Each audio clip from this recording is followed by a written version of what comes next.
Bom dia. Então, como já anunciado, eu sou Clean e vou apresentar aqui uma FaceEduc, que é uma proposta de adaptação visual do Moodle, pegando um pouco dessa nova vertente aí da Web 2.0, que seria essa interação da principal ferramenta atualmente, que é o Facebook. Então, como uma breve introdução, a gente vê esse crescimento, de certa forma até exagerado, no bom sentido, da educação de uma forma geral, da necessidade dessa educação, da dificuldade de vagas, de ampliação dessas vagas, e a educação à distância veio para suprir, de certa forma, um pouco dessa lacuna. Então, é um processo de ensino-aprendizagem que está se ampliando tanto no meio acadêmico quanto no meio corporativo, no meio profissional.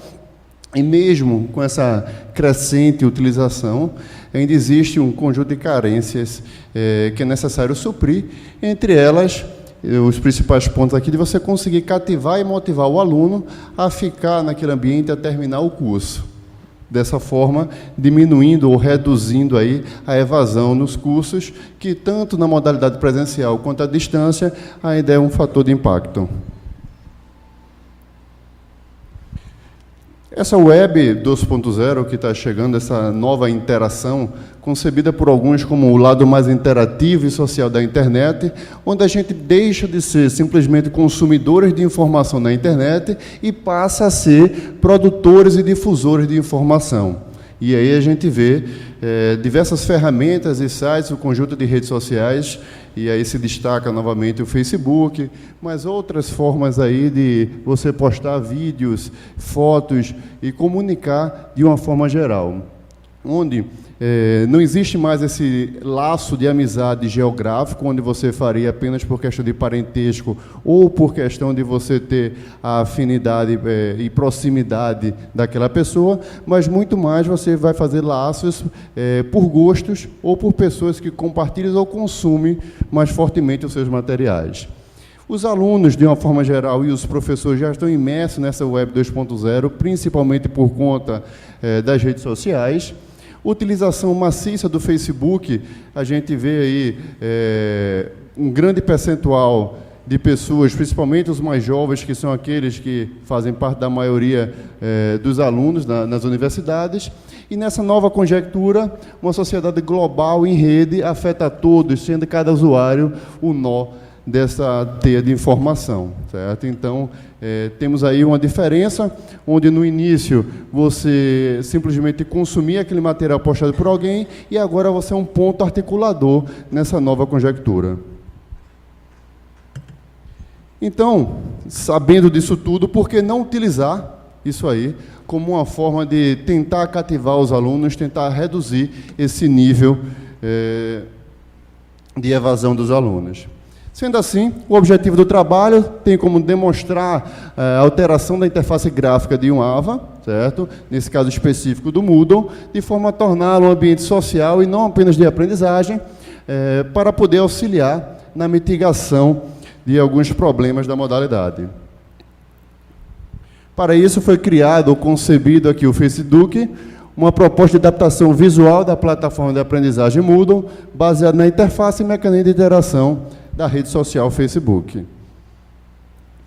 Como contextualização, a gente tem aqui o FaceEduc, que aí foi criado em cima do Moodle, apenas por conta da instituição já ter o Moodle e não querer largar isso aí, até porque ficou com dois ambientes simultâneos, tanto com o Moodle como com essa nova interface.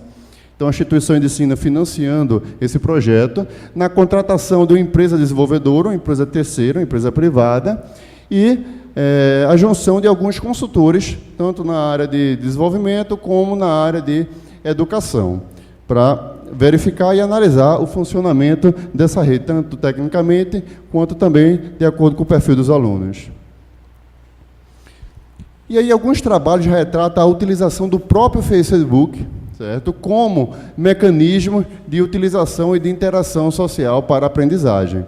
Porém, nessa concepção da faculdade, onde se queria integrar e queria moderar os conteúdos, tem um primeiro ponto que é a questão legal. Então, como é que você vai utilizar uma ferramenta de terceiros e aí para fins lucrativos, né? Não permitia a instituição de ensino controle dos perfis dos discentes. Então, era uma das coisas que a instituição gostaria, que era controlar o que o discente iria colocar, e aí, de certa forma, moderando alguns tipos de conteúdo que não faziam parte da ideologia da instituição. Não ser permitida a moderação de conteúdos e a necessidade de pequenas alterações e adaptações visuais, de forma que se adaptasse, mais uma vez, à instituição também. Como metodologia que se teve para o desenvolvimento aí desse projeto, o primeiro ponto foi desenvolver esse módulo, FaceEduc, a partir de uma empresa terceirizada, fazer a integração com o Moodle já existente, certo? Então, mais uma vez, a escolha da ferramenta do Facebook foi por conta da sua maciça utilização, enquanto a escolha do Moodle foi dentro dos AVAs utilizados, era aquele que a instituição já tinha controle, que a instituição já tinha em seu ambiente. Testar em 6 disciplinas, então de cursos técnicos superiores, nas áreas de administração e informática, durante um semestre, isso totalizou 382 alunos. Todos os alunos encontraram matriculados em cursos e cursando disciplina do FaceEduc e da modalidade tradicional. Nesse teste, colocou os alunos simultaneamente nos dois ambientes para fazer com que ele tivesse a vivência nos dois e pudesse fazer a comparação. Coleta de dados de ambos os ambientes, Moodle e FaceEduc. Então, quando a gente falar de ambiente tradicional, seria o Moodle, e o novo ambiente seria o FaceEduc. E questionário para verificar a aceitação e visão desses usuários de uma forma geral.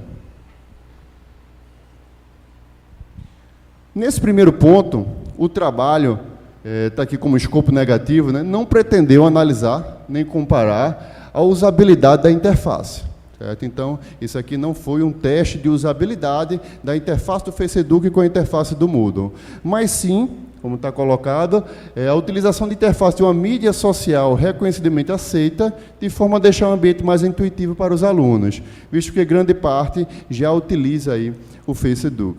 Então, o Facebook, né? E aí teria uma facilidade para a utilização do FaceEduc. Então, dessa forma, trabalhos futuros podem ser realizados para um comparativo real da usabilidade. O contexto aqui era pegar algo que os alunos já estivessem acostumados e inserir no processo de ensino-aprendizagem. Então, o FaceEduc, como já falado, consiste numa adaptação gráfica, certo? Apenas no módulo visual, por baixo continuou sendo Moodle, testado e homologado na versão 2.4, mais uma vez apenas por ser a versão que estava ativa no ambiente e não por ter alguma determinação ou incompatibilidade com versões mais novas ou mais antigas, de forma que sua identidade visual fosse mais parecida ou parecida ao máximo com o Facebook, certo? Uma vez que, por mais que a plataforma Moodle tradicional possibilite alterações e adaptações, ainda é algo bastante diferente do que os alunos estão vendo, né? Então, a customização daquela interface foi pensada também, a customização do próprio Moodle, porém a concepção aqui era testar uma ferramenta de aceitação maior, nesse caso mais próximo ao Facebook, né?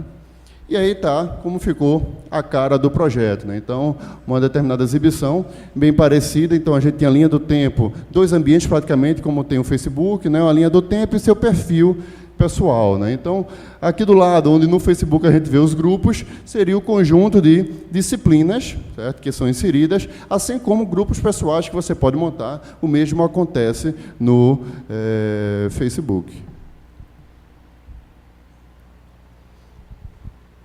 Então, a concepção dessa ferramenta, assim como acontece no Facebook, o primeiro ponto é criar um perfil para o usuário, certo?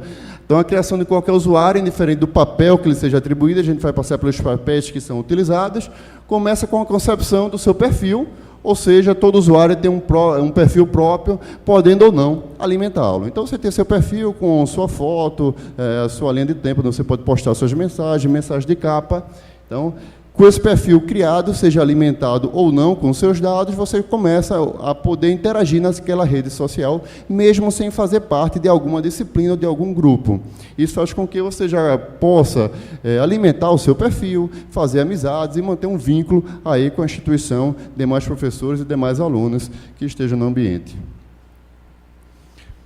Assim como acontece no Facebook, Então, o Facebook também migrou essa questão de segurança e visibilidade que é feita no próprio Facebook. O primeiro ponto é relacionado à segurança. Então, para criar o perfil, o usuário é obrigado a aceitar o termo de aceite do Facebook.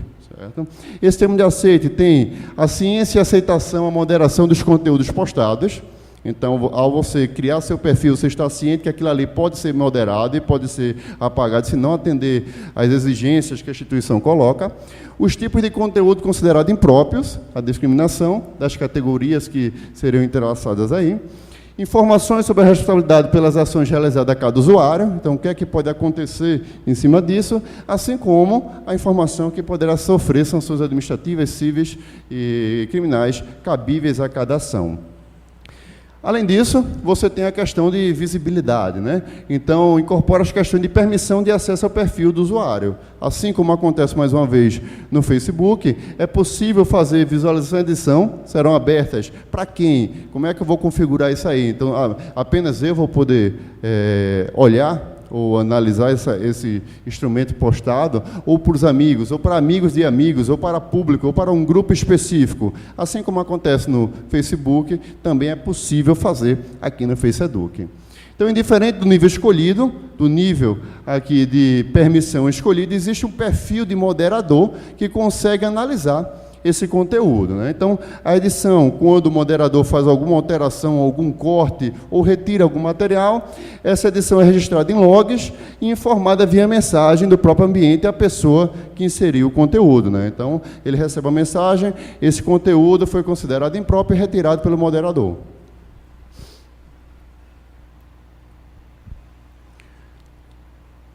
Permite a inclusão de diversos outros tipos de materiais, assim como acontece mais uma vez no Facebook. Então, inserir link de vídeos, inserir arquivos de vídeo, arquivos de texto, fotos, convidar amigos, criar grupos, entrar em grupos, utilizar o chat, seja com outra pessoa em grupo, curtir, compartilhar e comentar. Praticamente tudo que a gente consegue fazer no Facebook é possível realizar também no Facebook, exceto a criação e execução de aplicativos e jogos. Então, para isso precisa de uma plataforma bem mais aprimorada e que não era o contexto para esse ambiente educacional que os próprios alunos pudessem inserir ou instalar aplicativos. Foi pensado alguns aplicativos de forma auxiliar no processo educacional, inseridos pela instituição, mas não com a permissão de aluno poder instalar ou inserir esses aplicativos.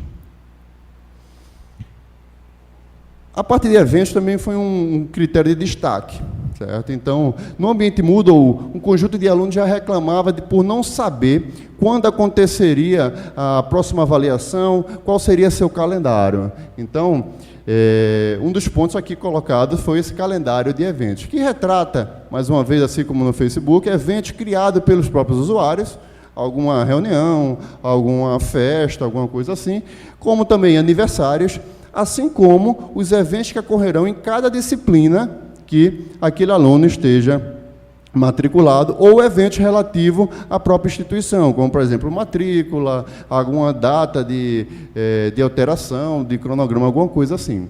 Nesse último caso, né, das atividades, que serão as atividades acadêmicas, existe a possibilidade de refinamento por filtro, ou seja, eu quero ver todas as atividades de uma determinada disciplina, e aí você vai mostrar apenas aquele componente curricular. Eu quero verificar todas essas atividades que são avaliativas. Eu quero verificar todas as atividades que são provas. Então, um conjunto de filtros para poder facilitar a sua visualização.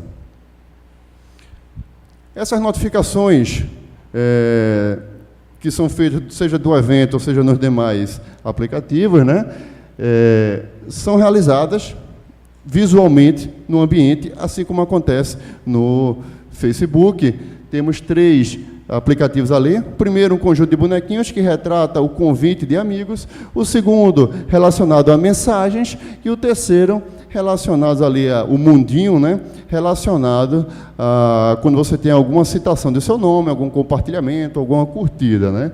Então, quando você não tem nada a verificar, você está tudo esmaecido ali, como na figura A. Já se tiver alguma pendência ou alguma nova notificação, ficaria marcado como na figura B.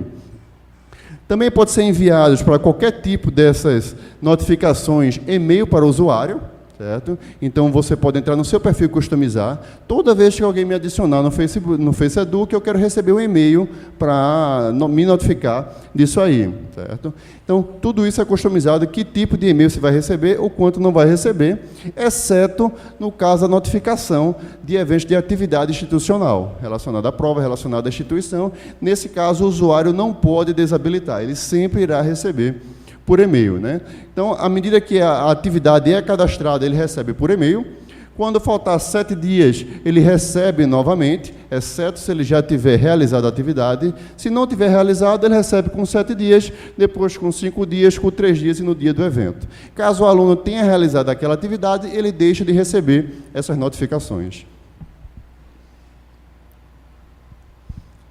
Dentro do FaceEduc, foi incorporado alguns papéis, diversos deles oriundos do próprio Moodle, certo? Como tem aqui. O próprio aluno, onde ele pode, além de fazer alteração de dados pessoais, postar materiais na sua página pessoal, na disciplina que tiver vinculada, vai fazer a execução das atividades e conteúdos à sala virtual. Então, naquele modelo de rede social, você pode criar seus grupos, mas com relação à disciplina, você vai apenas fazer o que foi determinado pelo professor, né?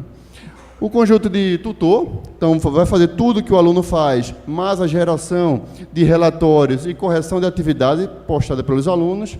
O conjunto de professor, que vai fazer tudo que o perfil de tutor já faz, mas a criação e edição da própria sala de aula virtual, que seria a criação daquele grupo, como é no Facebook, aqui da sala virtual. O coordenador, que vai conseguir fazer tudo que o professor faz, e agora não mais para uma disciplina, mas para todas aquelas disciplinas do seu curso, nas salas de aula virtual, né? Temos também os administrativos, então, aluno, mais geração de relatórios, auditores, e aí seria o perfil de administrativo, seria o mesmo perfil que aluno, porém sem poder responder às atividades, por não ser um aluno cadastrado na disciplina, mas pode gerar relatórios. Esse perfil é utilizado pelos auditores, assessores pedagógicos. E o perfil técnico é mais voltado para a informática, tem acesso a baixo nível da máquina, né? Então, acesso realmente ao Moodle, acesso ao FaceEduc, assim como a criação de outros usuários, fica a critério do técnico. Tudo isso são concepções ou papéis migrados praticamente do Moodle. Então, não teve praticamente nenhuma alteração, isso já é bem conhecido. Nesse caso, tivemos aqui a inclusão da figura do moderador, que seria com acesso à edição dos conteúdos, mas a gente já falou, um perfil que poderia moderar os conteúdos para fazer com que não divergisse nada da instituição. Então, com relação à infraestrutura, houve um aumento de 240% na utilização do espaço em disco, principalmente por conta da inclusão de arquivos e vídeos. Aumento do consumo do link em 87%, isso comparado simultaneamente Moodle versus FaceEduc. Por conta desse problema, o FaceEduc não seria viável, porque a instituição não teria como manter isso aí. Esses dados aumentou apenas em um semestre, imagina o armazenamento disso com uma quantidade maior de alunos, né? Então, ao invés de você enviar os arquivos, foi concebido apenas o envio de links, certo? Para fazer o upload, não mais daquele arquivo completo.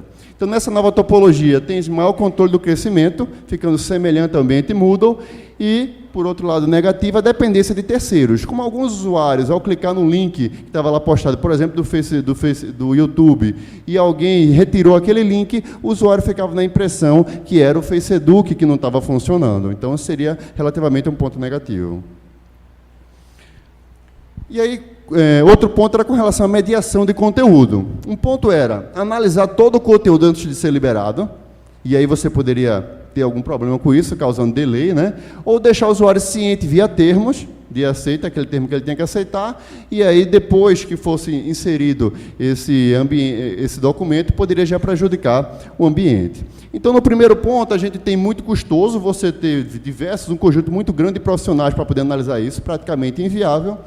No segundo ponto, a gente tem que, para a instituição, isso não era eficiente. Ela queria realmente moderar o conteúdo, ela não queria deixar que a pessoa postasse, isso poderia ter problema, por exemplo, com malware, ou você ter problemas com a imagem da instituição, né? Então, alguém postar ali algum conteúdo pornográfico, por exemplo. Então, a imagem da instituição já teria sido manchada. Como forma, a gente viu, né? Então, se os mediadores são um gargalo, a solução foi pegar algo parecido com o anti-spam. Nesse ponto foi realizada uma nova máquina virtual funcionando como proxy, e aí pegou-se uma ferramenta já bem consolidada, que seria uma ferramenta livre, que é o Spam Assassin, que utiliza aí como proxy anti-spam, né, para mensagem de uma forma geral. Então, ele analisava os códigos automaticamente sobre conteúdo, arquivo e imagens, e postagem permitidas inseridas em até 2 segundos. Isso não causou mais delay, mais problema com isso. No caso da ferramenta bloquear o conteúdo, o usuário recebe uma mensagem onde ele pode, ok, está bloqueado, descartar esse material e é deletado, ou esperar aqui a análise de um profissional. Além dessa análise, são feitas aqui ação reativa pela equipe humana de analisar perfis desses conteúdos ou quando receber uma denúncia, né? De uma forma geral, 93,45% dos alunos preferiram o FaceEduc ao Moodle. O aumento do tempo online aumentou bastante, de 2 horas e 12 por semana para 5 horas e 7 minutos, em média. Aumento de 37% das visualizações das atividades, aumento de 21% na quantidade de atividade resolvida, e acesso durante as feiras também foi o diferencial. Então, enquanto no ambiente Moodle tendeu a 0, no FaceEduc, 78,53% aqui entraram ao menos uma vez por semana. Isso melhorou bastante no índice de matrícula, onde diminuiu aqui 17% a quantidade de alunos que perderam prazo e realizaram no prazo estendido, né? Facilidade de utilização. Então, o FaceEduc, aqui foi até um ponto que não acreditava que iria acontecer, mas diminuiu, 89,27% falaram que não teve dificuldade, enquanto 97,12% já utilizava o Facebook, mas 89,27% disseram não ter nenhuma dificuldade na utilização do FaceEduc. Já esse mesmo número é maior no Moodle, 91,88%. Esse fato pode ser feito porque pode ser pensado, né, como essa diferença, porque quando os alunos entraram no Moodle, eles já utilizavam, depois começaram a utilizar o FaceEduc, assim como eles receberam um treinamento para a utilização do Moodle, o que não aconteceu no FaceEduc. Aumento em média de 12% da nota geral dos alunos das disciplinas. Esse fato não foi comparado atividade por atividade, não se viu diferença nisso, mas sim houve um aumento porque os alunos do FaceEduc faziam mais as tarefas. Então, houve uma quantidade maior. Como considerações finais, então, a utilização do FaceEduc como ambiente de aprendizagem contribuiu para que esse ambiente fosse gradualmente organizando um espaço de integração, partilha, comunicação e colaboração entre todos, ou seja, o Web 2.0, fornecendo e melhorando o desempenho dos discentes, assim como das ações institucionais. Obrigado e um bom dia.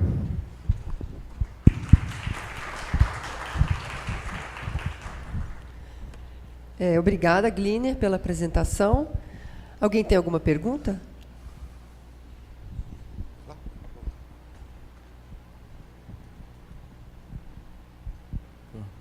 Bom dia, Gliner. Uma curiosidade que eu tenho é sobre o uso do Spam Assassin, que tu falasse aí. Tu tens... que essa parte de moderação de conteúdo é relativamente difícil, trabalhosa de ser feita, principalmente de forma automática, e eficiente. Tu tens ideia de como foi em termos de falso positivo, falso negativo e a taxa de acerto em geral dessa moderação? Assim, dado esses valores, o que tu acha que aconteceu ou algo desse tipo? O valor mesmo de falso positivo e falso negativo, não sei te informar, certo? A gente não chegou a aferir isso aí porque não teve grandes problemas. Por ser um ambiente educacional, você não tem tanta interferência quanto tem na parte de e-mail, onde você tem realmente um problema maior com isso, né? Outro ponto que também a gente analisou é que, nos poucos casos onde o aluno realmente colocou avaliar pelo profissional, que foi quando a gente adentrou, foi algo do tipo, vamos testar se funciona, porque realmente eram conteúdos que estariam ali cadastrados como impróprios, de certa forma. Algumas formas, por exemplo, conteúdo esportivo, certo? Não seria impróprio. Alguns alunos colocaram isso aí e foi bloqueado. Olha, a gente não quer briga de torcida aqui dentro.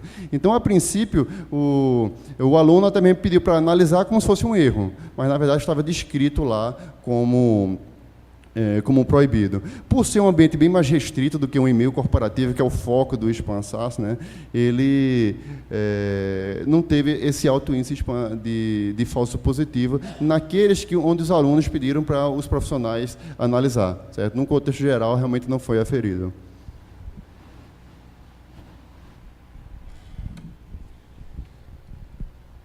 Mais alguém?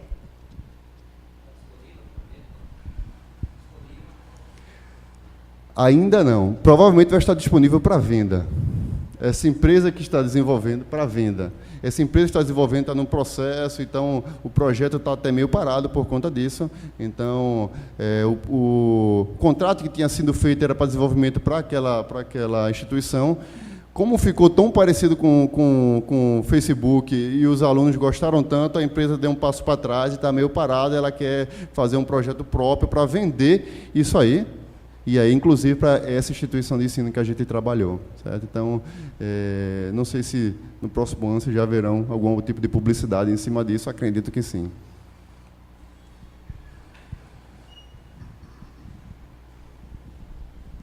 Eu tenho uma perguntinha só. No Facebook, as pessoas postam alguma coisa e podem, em seguida, postar diversas outras que não necessariamente têm uma relação de sentido entre as postagens. A natureza dele é assim. E no AVA, a natureza do AVA não é assim. No AVA, os conteúdos fazem mais sentido numa sequência, digamos.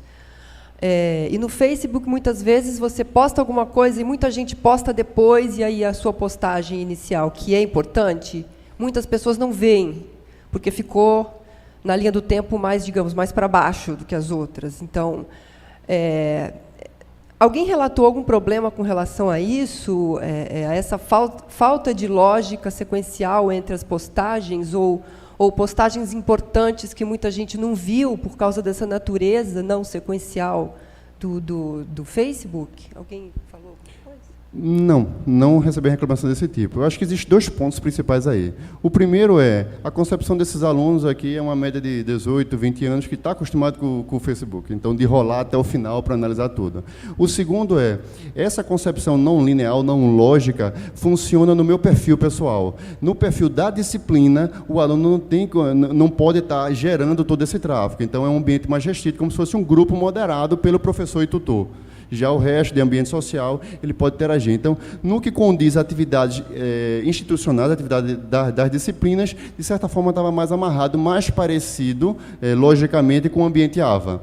Enquanto no seu perfil pessoal, você tem a concepção mais parecida com o Facebook, um ambiente não tão linear, não tão lógico assim. Obrigada, então, Gliner, pela apresentação e pelos esclarecimentos.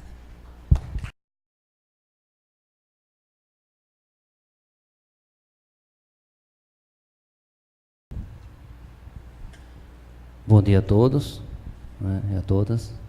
Bom, a apresentação, o título é esse, Integrando Moodle e Juízes Online no apoio à atividade de programação.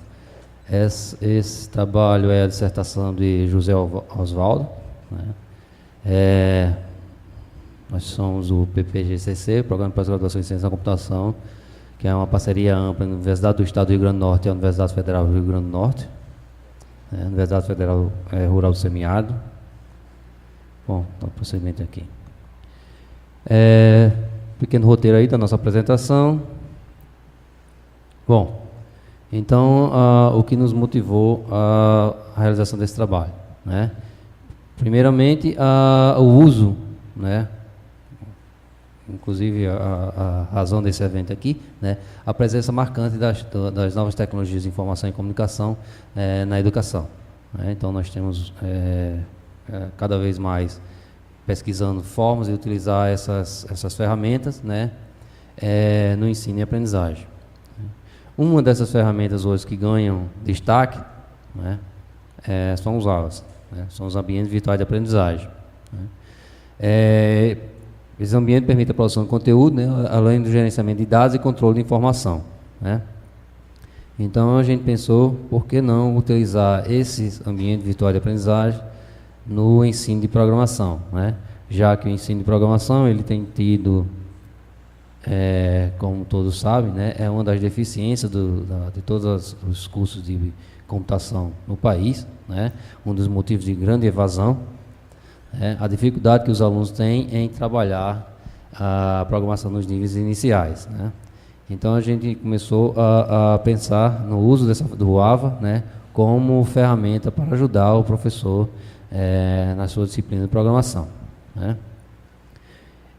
A motivação para isso, primeiro, quando a gente chega ao professor e diz, temos que pensar uma nova metodologia, né, porque os alunos estão tendo muita dificuldade, muita evasão, então o professor diz, mas eu passo a maior parte do tempo sobrecarregado, porque eu tenho que passar muito trabalho, né, tenho que corrigir muito o trabalho de programação, isso leva tempo, né, então o professor fica sempre nessa sobrecarga de trabalho. Né. Então a gente pensou em como o AVA poderia ser utilizado como ferramenta para ajudar a diminuir essa sobrecarga de trabalho do professor e, consequentemente, ele utilizar esse tempo livre para pensar em metodologia, para pensar em novas propostas, né, para melhorar esse índice de evasão aí, né, e melhorar a aprendizagem dos alunos. Então, a gente pensou em como integrar o Moodle ao Juízes Online, né. Quem não conhece o Juízes Online, né, o Juízes Online são aquele softwarezinho onde o pessoal faz muito as maratonas de programação, né? Você posta, tem um problema, você posta o código-fonte, o juiz devolve, né? O sistema devolve a solução, dizendo se você acertou, se você errou, né? Bom, então nós pensamos na utilização do ambiente virtual integrado de aprendizagem. Nós pensamos na integração com o Moodle, né? É um dos ambientes mais utilizados. Na instituição nós utilizamos o Moodle, então nós desenvolvemos em cima do Moodle, né?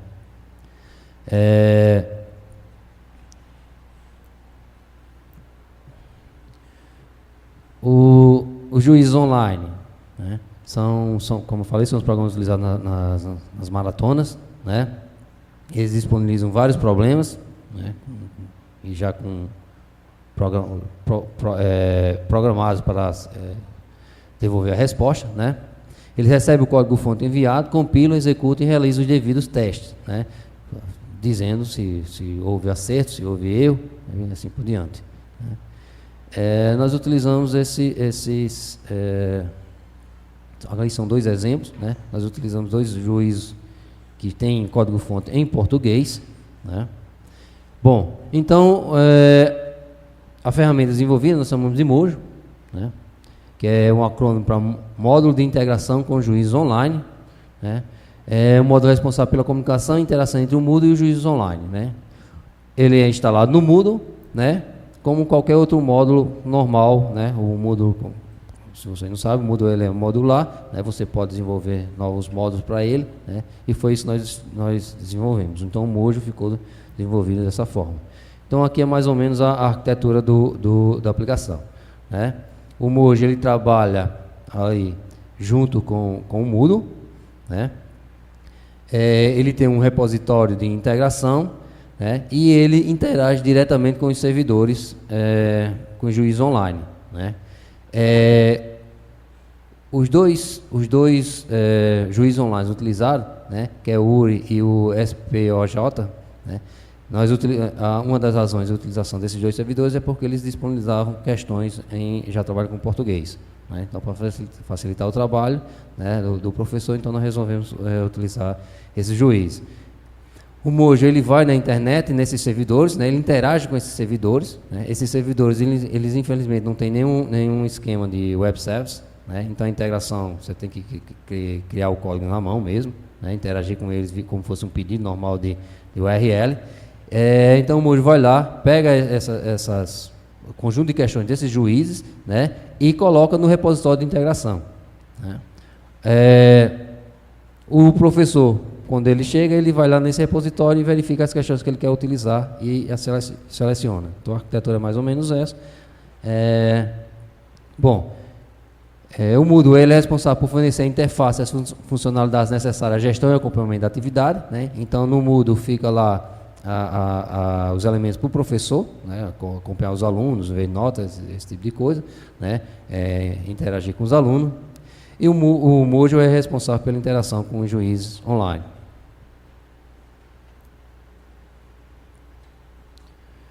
Então, o Mojo ele foi desenvolvido em módulos, né? Ele tem 2 módulos principais, um nós chamamos de módulo principal, o outro chamamos de módulo de carga e atualização, né? Além disso, ele tem um repositório onde ele guarda as questões.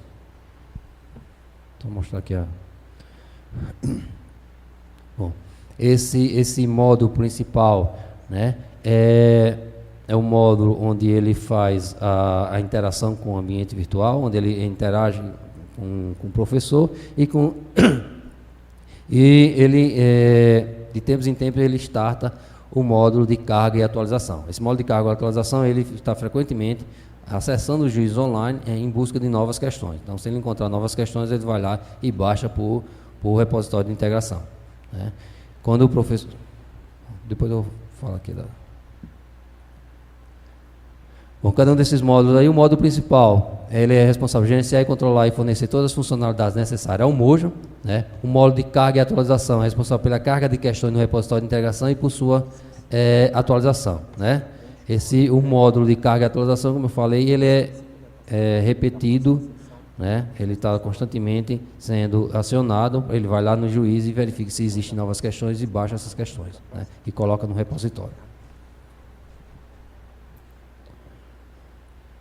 Bom, então no desenvolvimento dessa ferramenta, né, algumas tecnologias utilizadas, né, esses juízes online, eles não têm uma API para você manipulá-los, né, eles foram sistemas desenvolvidos não pensando na integração com outras ferramentas, né, então ele não tem uma API ou um web service onde você possa acessá-los e trabalhar com essas ferramentas. Então, cada juiz tem sua implementação, tem sua forma de interação, né? Então, por isso dá um certo trabalhozinho, porque você tem que implementar essa interação no juiz na mão, né? Para isso nós fizemos PHP mesmo, né, com JavaScript, né? O uso dessa linguagem, basicamente, porque também o ambiente está integrado ao Moodle, né? Então nós utilizamos a linguagem que o Moodle trabalha, né? O PHP. Bom, o Mojo, né, nós chamamos que ele trabalha no processo ESA, ele facilita a elaboração, né, ele facilita a submissão e ele facilita a avaliação, né, ele facilita a elaboração de atividades, uma vez que o professor não terá necessidade de elaborar as questões, apenas selecionar uma. Então, as questões ficam lá no repositório, o professor apenas escolhe, dentro das questões do repositório, qual que ele quer que o aluno avalie, né. Facilita a submissão de atividades, pois o Mojo submete as questões para a resolução do Moodle e para a avaliação do juiz, né? Então, uma vez escolhida aquela questão, o aluno lá cria o código-fonte, né? E submete ao juiz, né? Essa questão também será avaliada pelo juiz online, né? E vem a resposta. E na resposta justamente a facilidade de avaliação de atividades, pois o Mojo recebe os resultados do juiz, né, da questão, e o disponibiliza para visualização. Então, fica disponibilizado, né, tanto para o aluno quanto para o professor, o resultado daquela questão. Aqui são os passos, né? Então, o Mojo, ele está sempre indo no juiz online, pegando questão e colocando no banco de dados. Então, o professor seleciona desse banco de dados, né, qual questão ele quer que o aluno trabalhe, né? Então, isso fica disponibilizado lá no Moodle, o aluno interage com o Moodle, né, verifica qual é a questão, implementa aquela questão, né, e submete. Uma vez submetida, o Mojo novamente entra em ação, né, manda essa questão para o juiz, né, a resposta da questão para o juiz dá a resposta dizendo se o aluno, né, acertou ou não. Então, é isso o processo, né? Então, o fluxo são nessas etapas, o professor define a questão e submete essa questão ao ambiente, né? O aluno visualiza a questão, prepara e submete a solução, né? O Mojo entra em contato com o juiz e envia o código-fonte para avaliação, né? O juiz online realiza a avaliação automática e devolve esse resultado, né? E por fim, o Mojo obtém o resultado da avaliação e disponibiliza esse resultado. Então, atualmente, a ferramenta está fazendo isso, né? Aqui são alguns resultados, isso, questões informalmente, trabalhando com o professor. Atualmente a ferramenta ela está em fase, entrou em fase de teste, né, até para validação e para melhorar algumas características dela, né, principalmente de interface, né, mas com entrevistas informais com alguns professores, né, 71% dos professores concordaram que a ferramenta pode reduzir o tempo gasto no processo de elaboração, submissão e avaliação, né. 28% dos professores sentiu falta da possibilidade de elaborar suas próprias atividades, né. Isso é um fato, né. Isso é uma coisa que nós também estamos pensando como é que vamos resolver isso. Os professores, eles em geral, né, os professores gostam de ter suas próprias questões, né, seus próprios problemas, né, e gostariam que os alunos resolvessem. Então, no momento, a ferramenta não permite isso, né, ele vai só aquelas questões que estão lá no juízo. Professores que fizeram observações sobre a legibilidade do código, né, isso aí também não foi ainda trabalhado, nós estamos pensando em como resolver isso. O código-fonte fica muito embaralhado, né, bagunçado lá, o aluno faz de qualquer jeito, como ele vai ser executado por um autômato lá, né? Então, ele não se preocupa muito com isso, né? E na fase de aprendizagem, isso é uma coisa que deve ser levada em consideração, porque facilita toda a leitura e compreensão do código, né? 28% também os professores fizeram observação sobre a clareza dos resultados retornados pela ferramenta, né? Resposta dos juízes também não é muito bom, né? Às vezes, a questão está certa, está errada, parcialmente, né? Mas quando está errado, não aponta onde é que está errado. Então, isso também está sendo tratado, né? Então, 85% dos professores concordam que a ferramenta pode ajudar a fornecer um feedback mais rápido ao aluno. E 100% dos professores concordaram que a diminuição na sobrecarga do professor será possível, possibilitará um melhor acompanhamento do aluno, né? Já que aquele trabalho que ele tem que ficar corrigindo questões, né, corrigindo programa, ele vai pegar esse tempo e dedicar a outras tarefas no processo de ensino e aprendizagem. Bom, foram realizados alguns testes em laboratório, né, com poucos usuários, né, mas nesses testes a velocidade, né, de correção das questões pelo juiz online não tivemos problemas, né, da ordem de poucos segundos. Então, isso aí não foi problema, né? Embora a gente não sabe se num sistema com uma grande demanda, como é que isso ia se comportar, né? Então, esses testes nós estamos começando a fazer agora.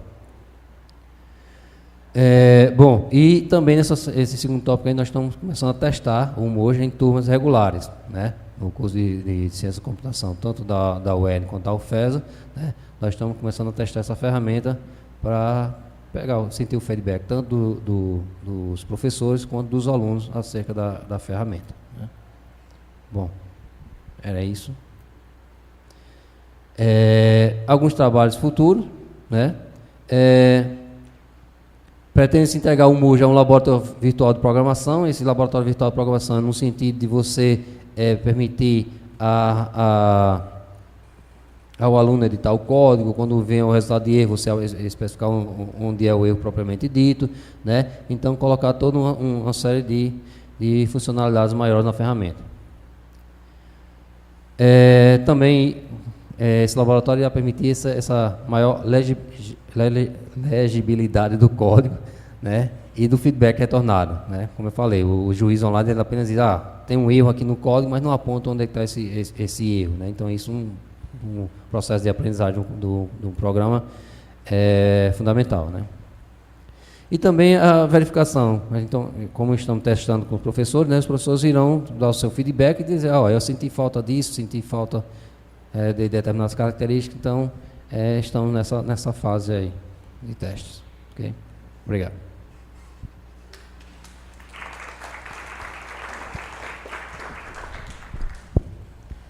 Obrigada, Rômeu, pela apresentação. Alguém tem alguma pergunta?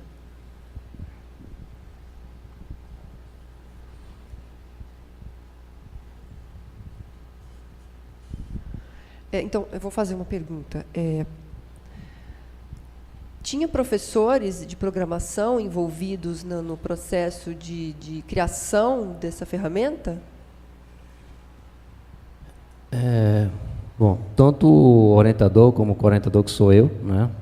Nós fomos professores de programação, não somos mais, né? Mas o aluno também, ele trabalha na área de ensino, ele também é professor de programação, né? Do Instituto Federal. E assim, nós tínhamos uma certa experiência, né? Mas assim, o aluno em si é que atualmente é que trabalha mais na área do ensino de programação, né? Mas assim, com a nossa experiência, né, nós sabemos que a ferramenta precisa evoluir para virar um laboratório virtual, né? Atualmente ele está só integrando o ambiente virtual com o juiz online, né? Que de certa forma, se o professor souber trabalhar, já é uma grande ajuda, porque o professor pode escolher determinadas questões, né, bem específicas. O juiz online ele tem uma quantidade grande de questões, então você pode trabalhar diversos níveis, né? É outra questão também que nós estamos vendo, como já passar esse nível ao professor, né? A ferramenta desenvolveu essa questões de nível alto, médio, baixo, né? Porque assim, atualmente é o professor que escolhe as questões lá de acordo com sua experiência, que ele nota lá da ferramenta, né? Mas assim, a ideia também é que a ferramenta a gente consiga nivelar as questões, definir níveis de dificuldades em cada um desses elementos, mas ainda não faz. Então, desde o início, a ideia era ter um laboratório virtual de programação. Mas como por se tratar de um mestrado, uma coisa rápida, né? Então fica sempre... a gente não consegue fazer tudo, né? Mas o projeto continua. Mas depois que você viu a avaliação dos professores, porque você mostrou aí um momento de avaliação. Embora assim, tenha sido meio que ainda informal, né? A gente mostra para alguns colegas, né? E diz, olha, a ferramenta funciona dessa forma, mostra como é o funcionamento, né? Agora que nós começamos realmente a testar nas turmas. Então, mas os professores que participaram da avaliação... a avaliação foi colocada em termos de ser um laboratório virtual de programação?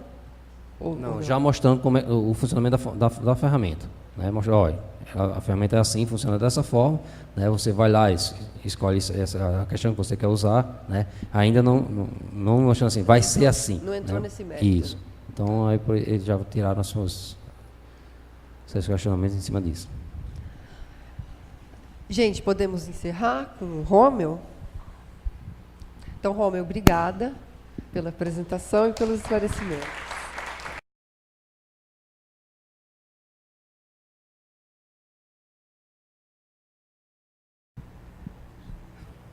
Bom dia a todos. Meu nome é Edson Pimentel, vou apresentar o trabalho do meu aluno de mestrado, o Allen. Trabalho mecanismos para suporte e autorregulação da aprendizagem do estudante. Bom, então, precisa inicialmente a gente fazer a contextualização desse trabalho, quer dizer, a motivação dele, né? A gente entende que a arquitetura pedagógica da sala de aula tradicional, ela tem mais ou menos as seguintes características. O professor ele entrega os materiais instrucionais ao estudante e, periodicamente, realiza avaliações, né? E depois obtém o resultado final, lá, aprovado, reprovado e assim por diante. E dentro dessa arquitetura, há pouco envolvimento reflexivo do estudante no decorrer do processo, né? Na verdade, nós nos preocupamos muito mais em fazer avaliação cognitiva do que fazer acompanhamento metacognitivo também, sempre convidando o aluno a fazer a reflexão sobre o seu próprio conhecimento, né? Ou seja, a conscientização, inclusive sobre a existência dos seus pré-requisitos, a sua predisposição para a aprendizagem e assim por diante. Então, nós caminhamos nesse trabalho por uma busca de estratégias aí para poder incorporar mecanismos de autorregulação e aí no contexto da educação mediada pelas tecnologias. Obviamente que isso também pode ser feito no contexto de sala de aula presencial. Bom, olhando os ambientes virtuais de aprendizagem, principalmente os mais utilizados no Brasil, nós analisamos o Moodle, que é o mais utilizado, e também o TDIE, que é o ambiente utilizado lá na Universidade Federal do ABC, e também na USP, e assim por diante. E aí nós identificamos que esses mecanismos para apoiar a autorregulação da aprendizagem não estão presentes nativamente nesses ambientes. Quer dizer, até é possível você construir um fluxo de avaliação metacognitiva, mas ela tem que ser guiada pelo professor através pela liberação ou não de determinadas unidades avaliativas e assim por diante. Então, a gente tem nessa tabela aí, né, ambos os ambientes, existem bancos de questões, mas não possuem associação de conteúdos. Por exemplo, eu não consigo saber exatamente qual é o desempenho do aluno em determinado conteúdo, quer dizer, a não ser que eu crie uma avaliação somente de um determinado conteúdo. Não existe um fluxo ordenado das avaliações, na verdade, quem controla é o professor através da liberação, possui ferramentas de avaliação cognitiva, não possuem mecanismos de avaliação metacognitiva, e as métricas são as métricas tradicionais baseadas em notas, né, ou conceitos. Qual é o objetivo desse trabalho? Então, ele propõe a incorporação de mecanismos para a autorregulação da aprendizagem e apresenta o seu funcionamento através de uma ferramenta que o Allen denominou de SRS, o Self-Regulation System. Além disso, ele mostra um estudo comparativo de um cenário com o uso de ambientes virtuais de aprendizagem e um outro usando a ferramenta. No cenário inicial, quando o Allen começou esse trabalho, a gente tinha a perspectiva, tínhamos colocado como requisito que esse trabalho, que a incorporação desse mecanismo já fosse feita num ambiente virtual de aprendizagem bastante utilizado, por exemplo, o Moodle, mas no andar da carruagem, durante o tempo de mestrado de 2 anos, o Allen não deu conta de fazer isso vinculado a um ambiente virtual de aprendizagem, então nós acabamos desvinculando esse requisito para poder cumprir o prazo e ainda assim alcançar o objetivo. Mas esse seria o cenário ideal. Tá? Bom, um pouco aí do referencial teórico, né, o que se entende por autorregulação, então o processo em que os sujeitos estabelecem metas, que interagem com as suas expectativas, desenvolvendo estratégias para alcançá-la e criando condições para que a aprendizagem se efetive. Né? Quer dizer, basta olhar a definição de autorregulação para perceber que, na arquitetura pedagógica da sala de aula, nem sempre, ou quase nunca, nós nos preocupamos em dialogar com o aluno a respeito desse mecanismo de autorregulação. E a autorregulação, então, ela pressupõe o uso de métricas para poder apoiar a identificação dessas ações regulatórias. Ou seja, como é que o próprio aluno consegue identificar se ele tem consciência sobre o seu próprio conhecimento ou não, né? Quer dizer, que não seja simplesmente pelo resultado final de uma avaliação cognitiva. Obviamente, utilizando o resultado de uma avaliação cognitiva, ele pode dizer assim, puxa, não sei isso no que eu fui avaliado. Mas em relação ao pré-requisito, em relação ao que vem pela frente, né? Então, a ideia desses mecanismos é isso. Bom, como métrica cognitiva, ao invés de utilizar as notas ou as médias assim por diante, a gente propõe utilizar aí o que a gente chama de nível de aquisição de conhecimentos, que, conceituando, uma medida que indica o grau de conhecimentos do aprendiz num determinado conteúdo. Ou seja, na verdade, essa métrica ela acompanha determinados conteúdos. Então, para a gente ter uma ideia, ao se criar uma unidade de avaliação, ou uma questão, como queiram, é necessário associar àquela unidade avaliativa quais são os conteúdos que estão sendo avaliados. E na correção do professor, ele precisa identificar exatamente qual é o item, uma vez que o aluno não tenha, por exemplo, 100% de aproveitamento, ele precisa identificar exatamente qual é o item em que ele não obteve sucesso, para se poder ter um acompanhamento mais detalhado. Como métricas metacognitivas, nós utilizamos aí o KMA, Knowledge Monitoring Accuracy, ou precisão no monitoramento do conhecimento, que é uma medida definida pelo Tobias e Everson em 2002, e ela serve para medir a diferença entre aquilo que o aluno estima saber e o seu resultado final na avaliação cognitiva. Então, na verdade, ele faz uma previsão de desempenho. O funcionamento é mais ou menos o seguinte: você propõe o problema para o aluno, mas ele não resolve o problema naquele momento. Ele tem um tempo para fazer a reflexão sobre os seus conhecimentos a respeito daquela unidade avaliativa e depois, então, aí ele faz a marcação. Vou resolver com sucesso, vou resolver parcialmente, ou não consigo resolver. E depois ele tem, então, um momento em que ele vai passar pela unidade de avaliação, em que aí ele tem que resolver, e se faz, então, um cruzamento, né, um cheque entre aquilo que ele previu e aquilo que ele realizou. E aí o resultado que se obtém fica no intervalo entre -1 e 1, que significa que quanto mais perto de -1 significa que ele tem um KMA baixo, significa que ele não é preciso na previsão dos seus resultados, e quanto mais perto de 1 significa que ele é realista, ou seja, ele tem consciência sobre os seus resultados. Bom, outra métrica metacognitiva utilizada como apoio é o KMB, Knowledge Monitoring Bias, que seria o viés no monitoramento do conhecimento, ou seja, qual é a tendência dele, né? Quer dizer, quando ele não é realista, ele pode ser pessimista, ou seja, ele sempre prevê que vai errar, mas acerta, ou ele pode ser otimista, né? Ou seja, ele sempre erra quando ele prevê que vai acertar, e ele pode ser aleatório, às vezes acerta, às vezes erra, e assim por diante. Então, a ideia é ir acompanhando isso. O que a gente acredita é que, na verdade, tendo a possibilidade de utilizar esses mecanismos de autorregulação, inclusive que se possa ir treinando o estudante a caminhar para os índices ideais, ou seja, uma pessoa realista, né, e com KMB estabilizado. Bom, falar um pouquinho agora da ferramenta que foi desenvolvida, o SRS. Então, a ferramenta tem essa arquitetura. Então, ela tem um módulo de diagnóstico, então, inicialmente, que, na verdade, tem tudo a ver com o fluxo, que eu vou mostrar depois na realização dos estudos de caso. Então, inicialmente, é preciso fazer uma avaliação diagnóstica para poder fazer o ponto inicial, ou seja, onde é que o aluno se encontra em relação aos pré-requisitos daquela disciplina. Então, se monta aí um mapeamento do conhecimento prévio do estudante. O módulo contínuo, que é o módulo que acontece durante todo o processo, então, ele passa por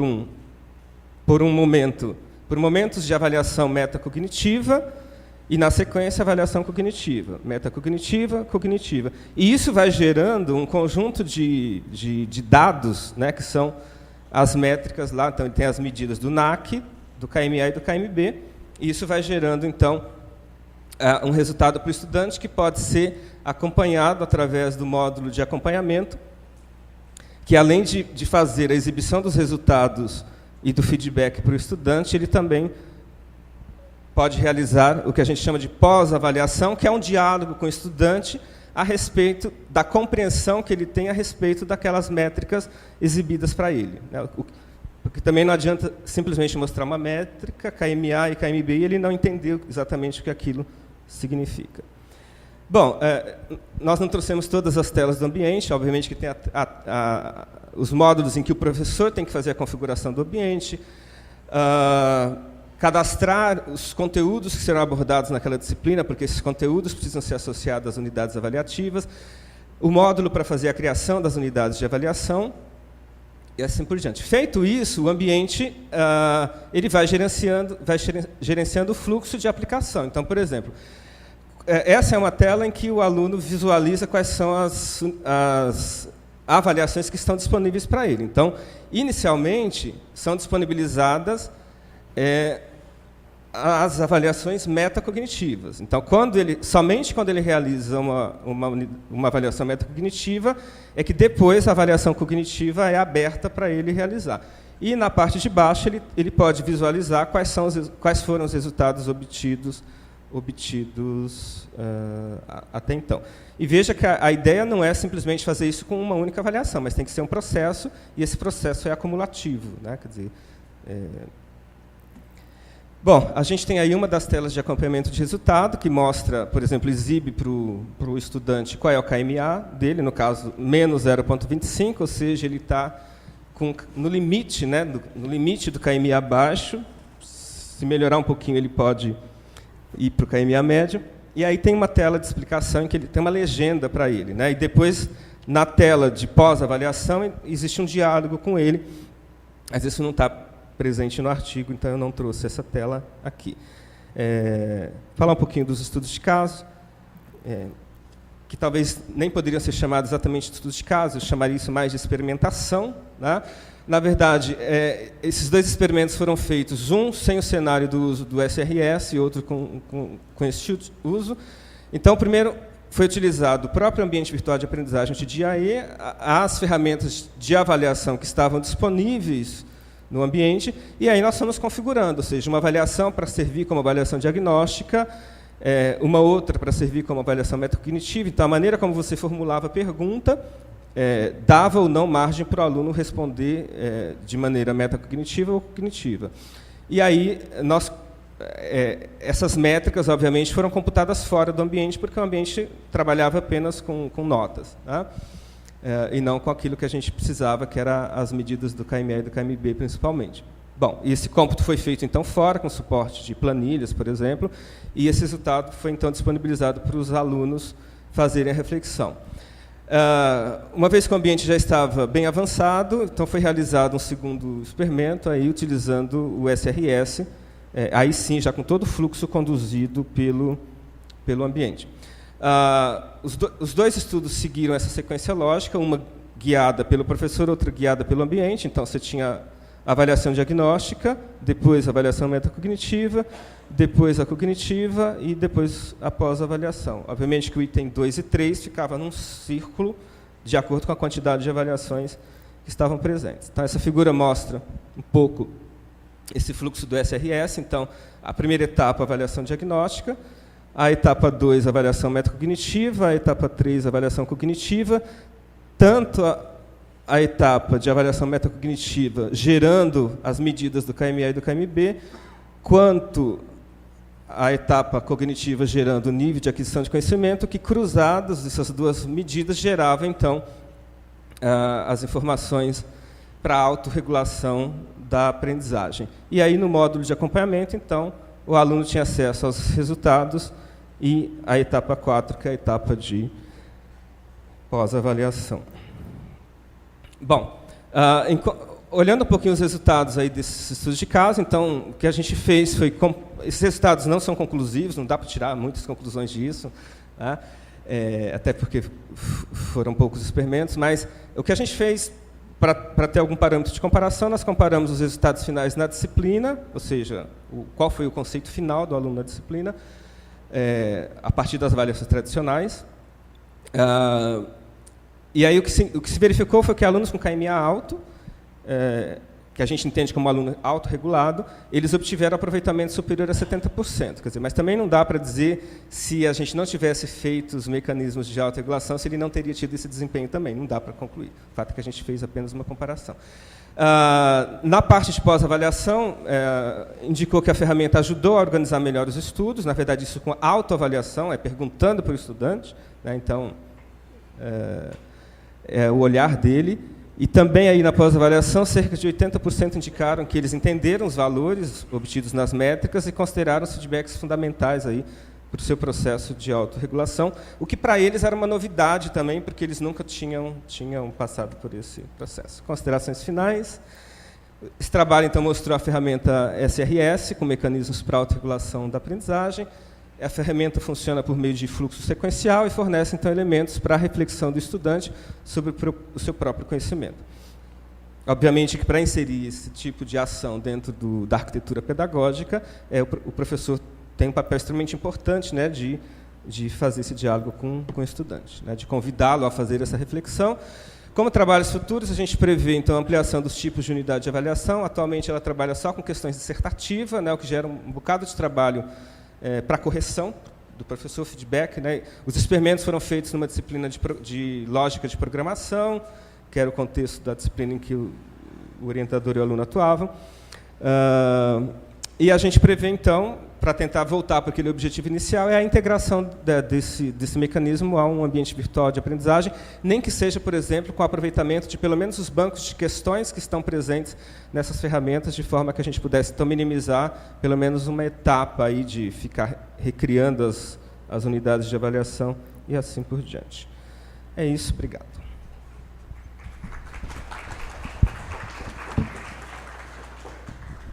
Obrigada, Edson. Alguém tem alguma pergunta?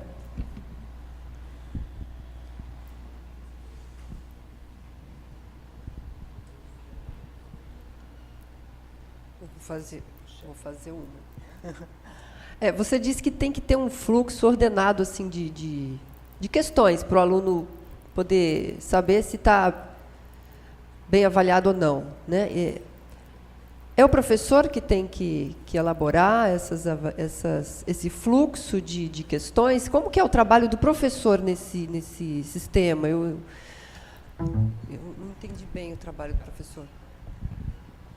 Veja, o professor ele tem o papel que ele já tem hoje no modelo existente, que é o da criação das unidades de avaliação. Ou seja, o que eu chamo de unidade de avaliação, que são questões, né? A gente mudou o nome para unidade de avaliação porque, para nós, não basta a questão. Essa unidade de avaliação ela tem que estar associada aos conceitos que estão sendo avaliados, porque para que o aluno tenha a visão exatamente de em que conceitos ou em que conteúdos ele tem a dificuldade, ou a lacuna, ou a ausência de conhecimento. A questão do fluxo, na verdade, ele é ditado pelas próprias métricas que nós escolhemos para poder fazer o processo autorregulatório. Para que se possa obter tanto o KMA quanto o KMB, ele precisa primeiro fazer a previsão, então eu registro qual é a previsão dele. Então, por exemplo, eu registro, se ele prevê que vai errar, eu marco 0 lá, eu armazeno 0, se ele prevê que vai acertar, eu armazeno 1, se ele prevê que vai acertar parcialmente, eu armazeno 0,5, por exemplo. Depois, o resultado dele na avaliação também vai gerar um valor entre 1 e menos 1. Cruzando esses valores, eu consigo ter a diferença, né? Quer dizer, e aí a diferença é que vai me dizer se ele é uma pessoa realista ou se ele é uma pessoa que não tem uma consciência absoluta a respeito dos seus próprios conhecimentos. Então, o fluxo, na verdade, é ditado pelas métricas, né? No caso do ambiente, o próprio ambiente ele já conduz esse fluxo, porque tem um módulo de cadastramento, de configuração do ambiente, em que o professor vai lá, cadastra as unidades de avaliação, e à medida que ele libera a avaliação para o estudante, a primeira tela habilitada para o estudante, quando o estudante se conecta, é a de avaliação metacognitiva. Ou seja, porque ele precisa fazer primeiro a metacognitiva, para depois fazer a cognitiva, para poder, então, se ter a obtenção das métricas metacognitivas. A minha dúvida é mais assim, o professor tem muito trabalho durante uma avaliação dessa do aluno? No que o professor tem muito trabalho para fazer esse tipo de avaliação? No que o seu sistema tira a carga de trabalho do professor?